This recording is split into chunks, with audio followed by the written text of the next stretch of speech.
Hai, selamat datang ke channel Adi Story. Jangan lupa like, subscribe, dan aku akan membuat video pada setiap minggu. Dan jangan lupa untuk follow aku dan juga ikuti video seterusnya. Let's go.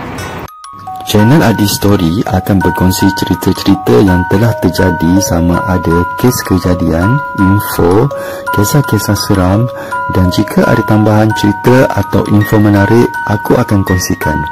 Video-video yang akan dikongsi, aku dapat info daripada berita, video yang telah dikongsi, dan artikel. Mungkin ianya ada persamaan dan mungkin ianya tidak begitu lengkap. Diharap teman-teman boleh memberi komen-komen untuk tambahan dan juga bantu untuk kongsi bersama. Tanpa membuang masa lagi, cerita akan bermula sekarang. Selamat menonton.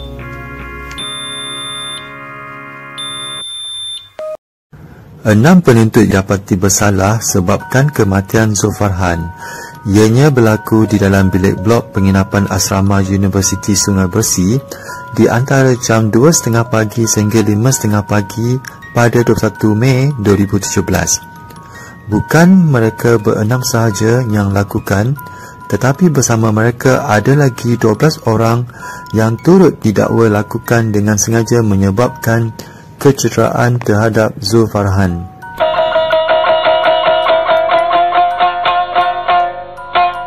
Kenapakah mereka ini sanggup melakukan kekerasan terhadap Zulfarhan sehingga Zulfarhan meninggal? Untuk mengetahui punca kematiannya, jom tonton cerita ini seterusnya, teman-teman. Zulfarhan pada masa kejadian berumur 21 tahun. Bapanya berusia 53 tahun adalah seorang pemandu teksi. Pada pukul 11.30 malam, pada 1 Jun 2017, bapa Zulfarhan telah menerima panggilan telefon ianya daripada seorang pegawai universiti tempat Zulfarhan belajar. Pegawai berkenaan memaklumkan kepada bapa Zulfarhan yang anaknya telah meninggal. "Anak encik meninggal dunia," kata pegawai itu. Kemudian pegawai itu diam untuk waktu yang agak panjang. Kemudian bapa Zulfarhan bertanya, "Apa sudah jadi?" Kemudian pegawai berkenaan menyatakan bahawa arwah mati terbakar. "Kalau akulah, aku pun akan terkejut kalau terima panggilan macam ni. Lagi panggilan kecemasan dan menyatakan satu berita yang terkejut." Apabila Hawa Osman, iaitu emak kepada Zulfarhan yang berusia 54 tahun dengar berita itu, beliau menangis. Pada mulanya pegawai itu menyebut nombor pengenalan tentera Zulfarhan. Tidak berupaya dan tidak sanggup percaya berita dahsyat itu, bapa Zulfarhan meminta nombor pengenalan. "Saya terus berfikir bahawa kesemua ini adalah suatu kesilapan. Mungkin ini anak orang lain. Saya perlu menyaksikannya sendiri." Untuk pengetahuan teman-teman, bapa Zulfarhan bernama Zulkarnain dan emak Zulfarhan bernama Hawa. Pada tengah malam itu, Zulkarnain, Hawa dan 3 anaknya berlepas dari rumah mereka dari negeri selatan Malaysia, Johor, untuk perjalanan ke Hospital Sedang di Kajang, Selangor. Hawa, seorang wanita yang memiliki ekspresi tajam dan agak sayu, mengingat kembali bagaimana beliau mengesyaki sesuatu yang tidak kena lama sebelum panggilan itu.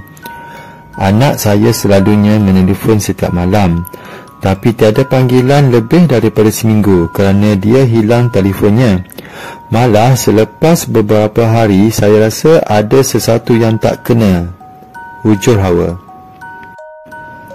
Akhirnya, iaitu lepas sedikit pukul 3 pagi, keluarga itu sampai di Hospital Sedang.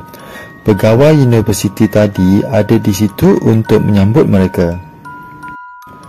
Bagaimanapun, mereka tidak dibenarkan melihat jenazah sehingga lewat pagi, iaitu pukul 9 pagi, menyebabkan mereka terpaksa menunggu selama 6 jam yang menyaksikan.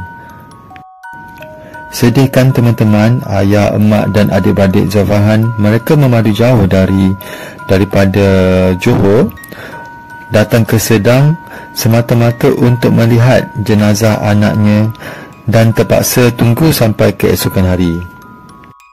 Pada keesokan harinya, menurut laporan berita, Zulfarhan didakwa didera oleh sekumpulan rakan sepengajiannya dari 21 sehingga 22 Mei 2017 kerana mencuri komputer riba.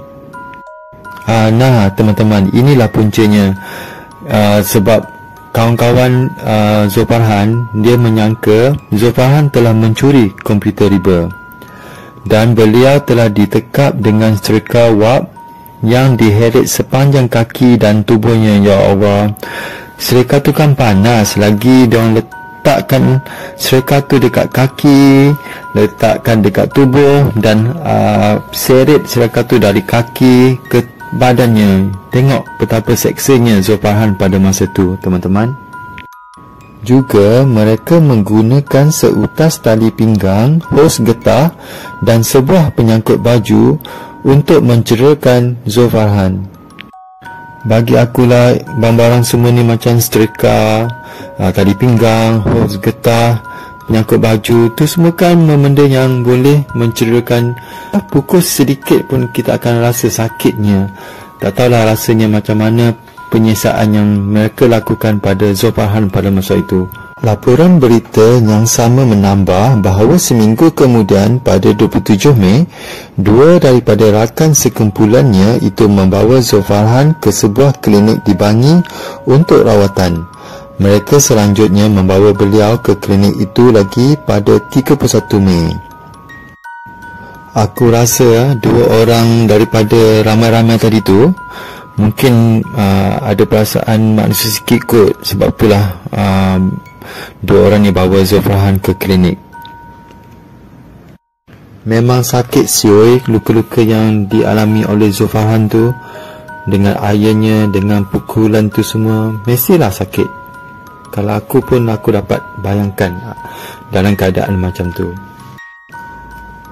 Pada 1 Jun, iaitu hari selepas serangan pertama tu, Zulfarhan akhirnya dibawa ke hospital. Beliau meninggal dunia sebaik saja tiba walaupun dua cubaan dilakukan untuk menyelamatkan badannya yang telah rosak. Ya Allah Tengku, sampai badannya pun telah rosak. Hospital dah nyatakan. Iaitu Hawa menjelaskan, bila mereka mula membawa kami untuk mengecamnya, kami hanya ditunjukkan wajahnya. Beliau berkata demikian sambil meletakkan tangannya pada dadanya, menunjukkan bahawa mana tubuh Zulfarhan yang didedahkan. Kami meminta untuk melihat keseluruhan jasad anak kami. Ketika itu suara beliau hilang kerana kepedihan rasa sedih untuk beberapa seketika menyelubungi beliau. Kalau aku pun rasa sedih lah. Hanya boleh tengok muka je pun, badan tutup. Menurut laporan autopsi, 80% daripada tubuh Zulfarhan dipenuhi dengan kesan terbakar. Ya Allah Tengku. Sebab itulah dia orang tunjuk kat parents, iaitu mak dan ayah Zulfarhan, hanya muka saja dan badan tutup. Menurut Zulkarnain, iaitu bapa Zulfarhan, saya tidak punya kata-kata untuk menceritakan bagaimana perasaan saya melihat anak kami dalam keadaan begini. Saya tidak mempunyai air mata lagi sampai habis air mata dia.